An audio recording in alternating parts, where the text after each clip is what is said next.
Olá, meus amigos, e bem-vindos de volta. É segunda-feira, uma nova semana, um novo dia, uma nova oportunidade e, infelizmente, um novo começo.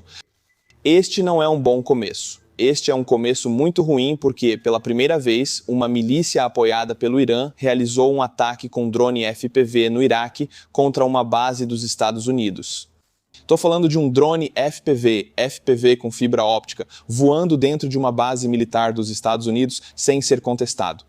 A base Victory, como é chamada, fica perto do Aeroporto Internacional de Bagdá. Eles têm um vídeo de 2 minutos sobre isso, o que é estranho de assistir, veja só.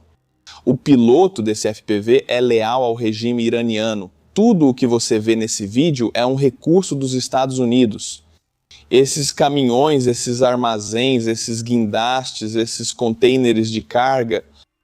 Mais tarde vemos helicópteros, vemos aviões. É sinceramente assustador que eles possam fazer isso e eu não sei se existe algum antídoto para isso, porque é um drone de fibra óptica, você não pode bloquear ele. Nenhum sistema de guerra eletrônica funciona contra ele. Ele tem um fio preso, então você tem que cortá-lo.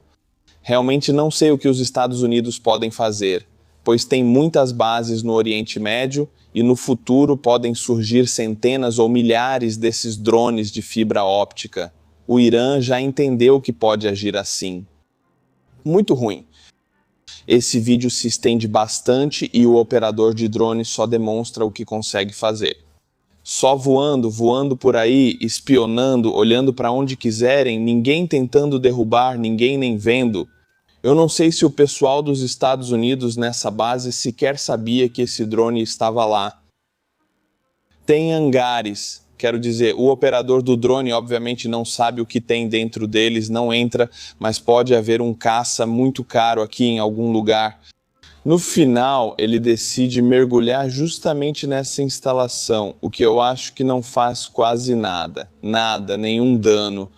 Mas o fato disso ter acontecido é um potencial assustador. Continuando sobre o que o Irã está fazendo, ataques iranianos no Oriente Médio, o próximo é a infraestrutura de petróleo dos Emirados Árabes Unidos, o Porto de Fujairah. O Porto de Fujairah é responsável por 50%, ou seja, metade de todas as exportações que saem dos Emirados Árabes Unidos. É uma instalação de petróleo enorme com 350 tanques de óleo. O objetivo iraniano, obviamente, ao atacar essas infraestruturas de petróleo da Arábia Saudita, dos Emirados Árabes Unidos, do Catar e do Kuwait, é criar caos no mercado de petróleo e pânico.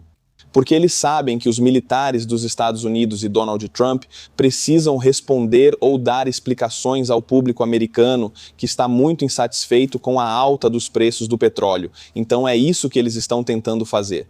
Eles estão tentando pressionar Donald Trump aumentando os preços do petróleo, afetando a população dos Estados Unidos, que precisa pagar mais, e por causa dessa política interna, Trump precisa lutar nas eleições de meio de mandato. É um ciclo longo, mas o Irã sabe o que está fazendo. Eles estão criando caos e pânico no mercado mundial de petróleo.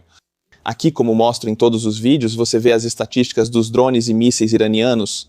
Quantos eles estão lançando só para ilustrar que os Estados Unidos e Israel destruíram a maioria de seus lançadores e locais de drones e mísseis. No dia 13 de março, eles lançaram apenas 28 mísseis e 72 drones. Infelizmente, o uso de drones está aumentando, com mais Shahed sendo lançados e menos mísseis, indicando que os lançadores de mísseis foram destruídos.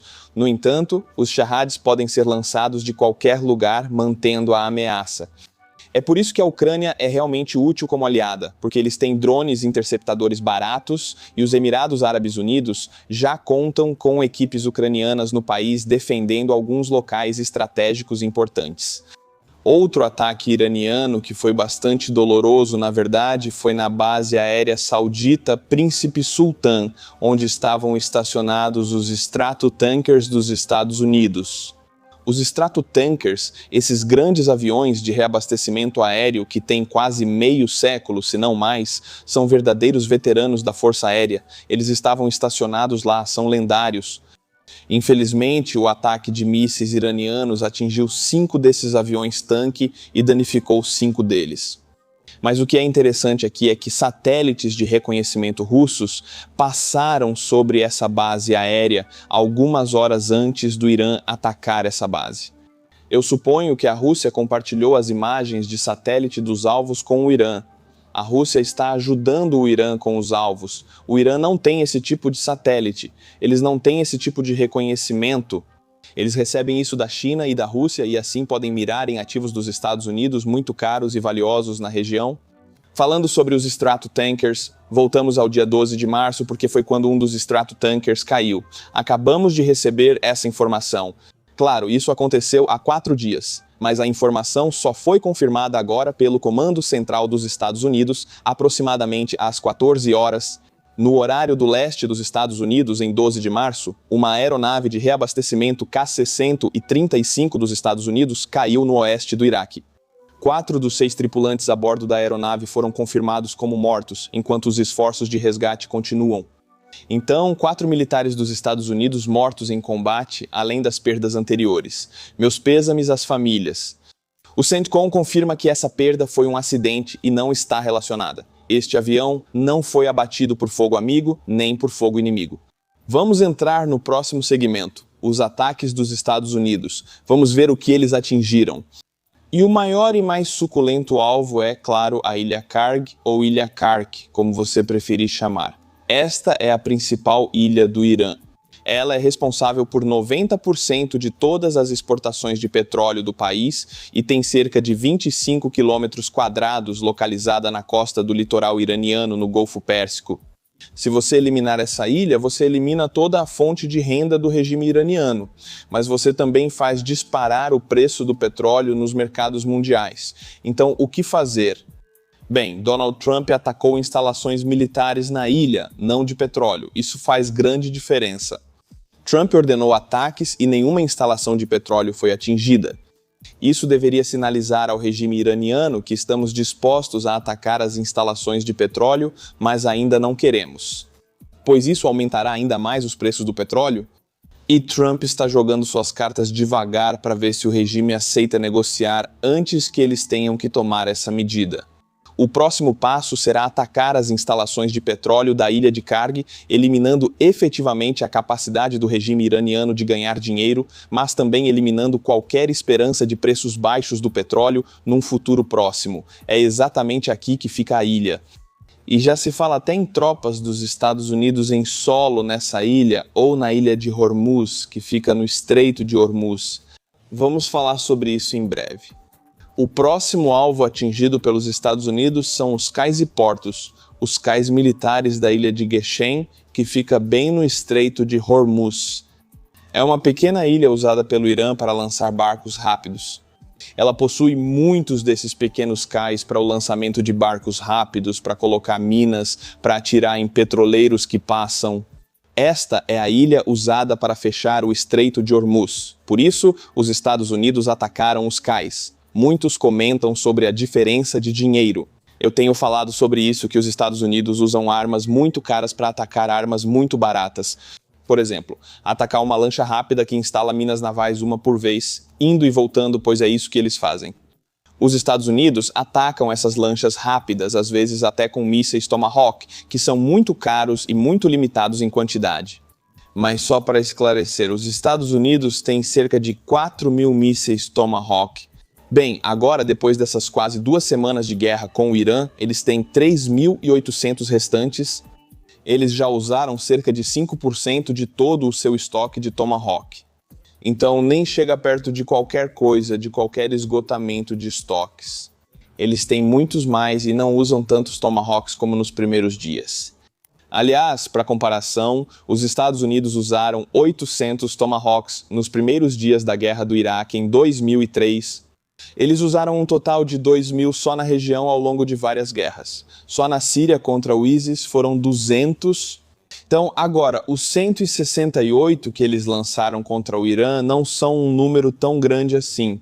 Além disso, agora eles estão confiando mais em bombas guiadas, bombas de avião, J-DAMs e Luka Strongs, as alternativas americanas muito baratas ao Shahed. Mas agora o assunto interessante. Donald Trump vai colocar tropas em solo no Irã? Eu acho que isso seria uma catástrofe absoluta. Agora, eu adoraria ver isso. Não me entenda mal, estou dividido sobre isso. Eu adoraria ver isso, mas já vimos tantas tropas dos Estados Unidos no Oriente Médio nos últimos 30 a 40 anos para saber exatamente onde isso leva. Infelizmente, um regime como o do Irã não pode ser derrotado com tropas dos Estados Unidos em solo. Não é possível, eles são como baratas. Você não pode acabar com eles desse jeito. Eles precisam ser derrotados da mesma forma que a Rússia, por meios econômicos. Mas mesmo assim, Donald Trump deu a ordem para enviar mais fuzileiros navais para a região. Dá uma olhada nisso. Imagens de satélite tiradas no início de 14 de março capturaram um navio de assalto anfíbio classe América, USS Trípoli, transportando a maioria dos 2.500 fuzileiros navais da 31ª Unidade Expedicionária de Fuzileiros Navais.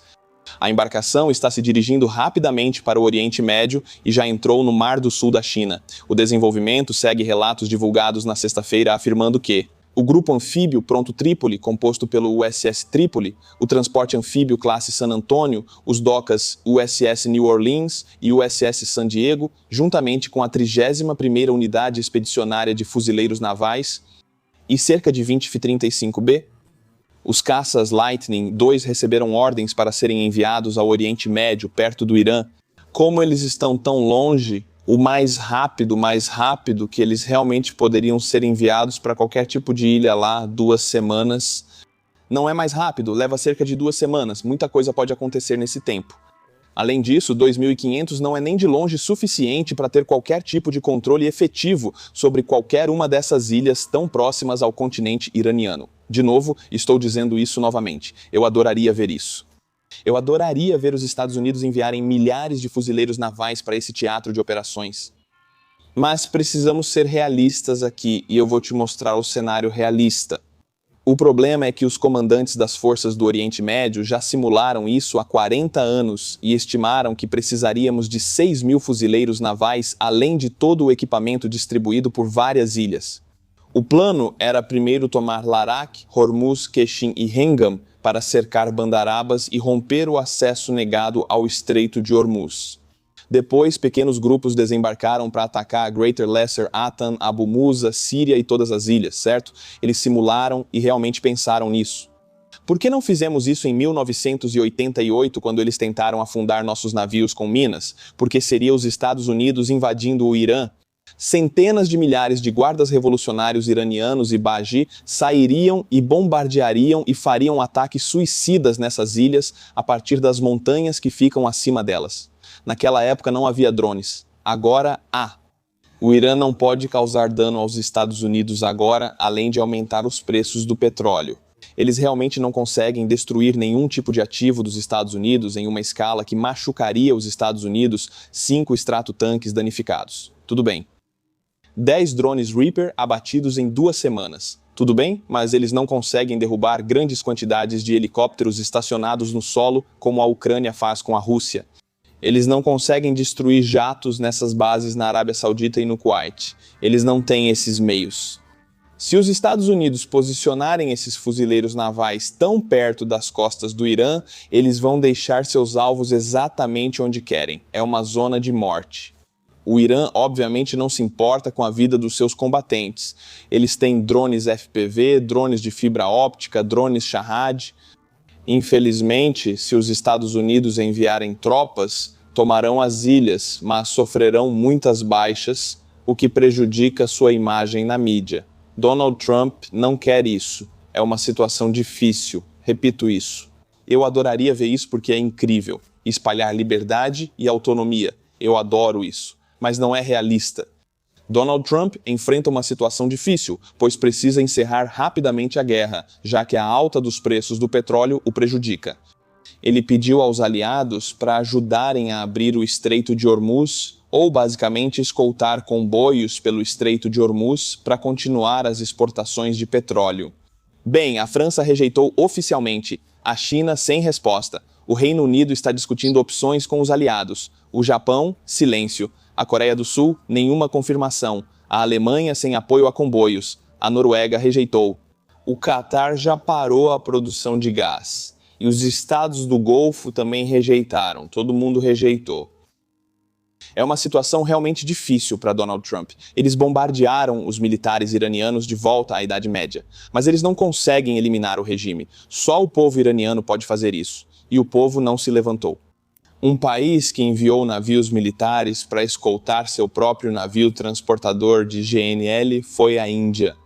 A Índia enviou 3 navios de guerra da Marinha porque eles têm um navio transportador de GNL na região e estão escoltando ele. Além disso, o Irã declarou oficialmente que está permitindo que navios tanques chineses passem. Obviamente, eles têm relações amistosas com o Irã e a Rússia. Já comentei sobre a situação difícil de Donald Trump. Ele precisa encerrar a guerra logo, mas não pode derrubar o regime.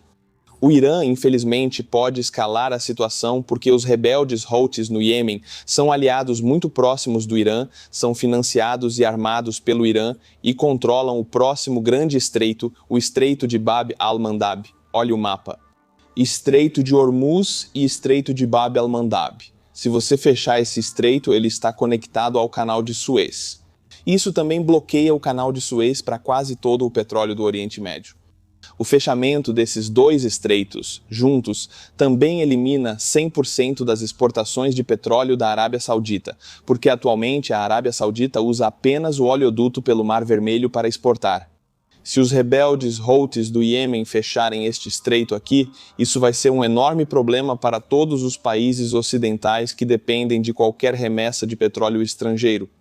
Infelizmente, o Irã pode escalar essa guerra e também tem formas de prejudicar o Ocidente coletivo. Os Houthis também disseram oficialmente que apoiam o Irã e que em breve anunciarão nosso zero ou o início de uma grande ação militar no momento certo. Infelizmente, os Houthis realmente têm controle total de fogo sobre esse estreito, assim como o Irã tem sobre o Estreito de Hormuz. Então, Donald Trump enfrenta uma situação muito difícil. Ele precisa ou sentar com o Irã e ter uma conversa, usar meios diplomáticos, ou realmente precisa escalar essa guerra ao máximo e escalá-la tanto que o Irã perca rapidamente. E isso vai exigir uma quantidade enorme de recursos dos Estados Unidos, além de tropas em solo. Situação muito difícil. O Irã tem aliados, sendo os principais a China e a Rússia. A Rússia e a China estão fornecendo ao Irã reconhecimento por satélite, mostrando onde estão os alvos dos Estados Unidos, além de protegerem autoridades iranianas. Por exemplo, o novo líder supremo do Irã, Mujtaba Khamenei, que foi afastado da vista do público devido aos ataques dos Estados Unidos e de Israel, estaria supostamente em Moscou recebendo tratamento médico. Ele está em Moscou, está sendo tratado. Então eles estão abrigando inimigos dos Estados Unidos. E Donald Trump disse que não acredita que a Rússia esteja ajudando o Irã de nenhuma forma. Bem, na verdade eles estão ajudando em todos os sentidos. E infelizmente a Rússia, numa visão de curto prazo, nos próximos 3 meses, está surgindo como uma grande vencedora dessa guerra. No longo prazo, isso é realmente ruim para eles. O império deles está desmoronando. Mas no curto prazo eles estão ganhando dinheiro, estão faturando alto. A Rússia está ganhando de 10 a 15 bilhões de dólares a mais com o aumento dos preços do petróleo, além de mais 2 a 3 bilhões devido à retirada das restrições dos Estados Unidos para a Índia comprar petróleo russo. Donald Trump retirou as sanções sobre o petróleo russo por 1 mês, e é claro que isso pode ser estendido. Então, agora a Índia pode oficialmente comprar petróleo bruto russo transportado por navio e a Rússia está faturando bilhões com isso. Isso vai cobrir a maior parte dos custos de guerra deles, o que é uma notícia realmente triste para a minha região do mundo e infelizmente para a Ucrânia. Há um lado positivo em tudo isso. Vamos para Cuba. Eu nunca fui para Cuba nos meus vídeos, nunca falei sobre isso, mas isso é grande demais para ser ignorado, porque isso está querendo acontecer há 65 anos. Eu sei a idade da maioria dos meus espectadores. Por muito tempo isso foi comentado e agora aconteceu. Veja só. O ditador de Cuba, Miguel Díaz-Canel, anunciou em uma transmissão nacional que Cuba se submeteu a Trump e agora está negociando com os Estados Unidos. Isso é histórico. E ele realmente anunciou que eles querem fechar um acordo comercial com os Estados Unidos. Cuba quer um acordo comercial. Isso basicamente significa abrir seus mercados para negócios, o que é praticamente uma mudança de regime. Quero dizer, Cuba tem sido abertamente comunista desde sempre. Se eles mudarem isso agora, bem, esse é o lado positivo de todas essas travessuras iranianas. É isso.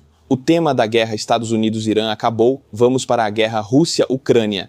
Antes de irmos, sabia que já estive 8 vezes na Ucrânia e escrevi um livro sobre isso? Foi feito especialmente para você. Se você ainda não tem o livro que escrevi para você, está errado. Adquira já. Links na descrição. Um petroleiro foi atingido no Mar Negro enquanto aguardava para ir ao porto de Novorossiysk. Isso ocorre porque Trump suspendeu as sanções sobre exportações russas de petróleo por via marítima, já que esse não é um petroleiro da frota sombra, mas sim com bandeira grega. É um petroleiro com bandeira de um país da União Europeia e foi atingido presumivelmente por drones marítimos ucranianos. A embarcação estava fora das águas territoriais russas, aguardando permissão para entrar no terminal do consórcio do oleoduto Kaspan em Novorossiysk, onde deveria receber petróleo do Cazaquistão. Países da União Europeia podem comprar petróleo do Cazaquistão pelo porto de Novorossiysk. É complicado. Mas essa embarcação foi atingida e agora está danificada. Isso não encerra os ataques ucranianos na água. Forças especiais da inteligência militar ucraniana atingiram 2 navios usados pelo exército russo durante a noite, desativando a balsa ferroviária Slavianin e danificando o navio Avangard. Você ouviu corretamente, uma balsa ferroviária. Esses 2 navios estavam indo e voltando pelo Estreito de Kerch. Os russos usam uma balsa ferroviária para cruzar o Estreito de Kerch, especialmente após a ponte ser atingida e a logística ferroviária parar. Mas todo o contingente militar russo no sul da Ucrânia ocupada depende da logística ferroviária. Então eles têm que depender de barcos ou balsas que transportam trens, o que é insano se você pensar nisso. E ainda assim eles continuam fazendo isso funcionar. Então a Ucrânia atacou aquela balsa que estava transportando trens. É uma balsa de trens. Ambas as embarcações eram essenciais na travessia de balsa do Estreito de Kerch, usada pela Rússia para logística militar, como transporte de armas, equipamentos e munições na guerra contra a Ucrânia. Durante a operação, as forças ucranianas também atingiram a infraestrutura no porto Kavkaz, na região de Krasnodar, na Rússia. E quero encerrar este vídeo com algumas imagens bonitas de Donetsk ocupada, onde a fábrica de montagem de mísseis russa foi atingida por Storm Shadows já faz mais de uma semana, mas só agora conseguimos as imagens. E as imagens são bonitas e magníficas, eu gosto disso. Olha só, os Storm Shadows fazem um trabalho limpo. O único problema dos Storm Shadows é o preço e a quantidade. Eles são muito caros e não há uma grande quantidade deles, mas quando são usados, sempre funcionam muito bem. Eles melhoram minha segunda-feira e espero que façam isso em muitas outras. Olha isso. Isso costumava ser uma instalação de montagem de mísseis em Donetsk, perto do aeroporto de Donetsk. Bem, agora é apenas um monte de escombros. Obrigado, Storm Shadow. Obrigado, Reino Unido e França, por fornecerem os mísseis Storm Shadow e Scout. Uau, nós vá, Slava-Ucrânia. Era isso, meus amigos, para esta segunda-feira. Vou deixar o vídeo rolando porque é ótimo ver os ativos russos queimando. Volto na quarta, sexta e depois toda segunda, quarta e sexta. Não se esqueça de se inscrever no canal e até o meu próximo vídeo, Slava-Ucrânia, e tchau, tchau.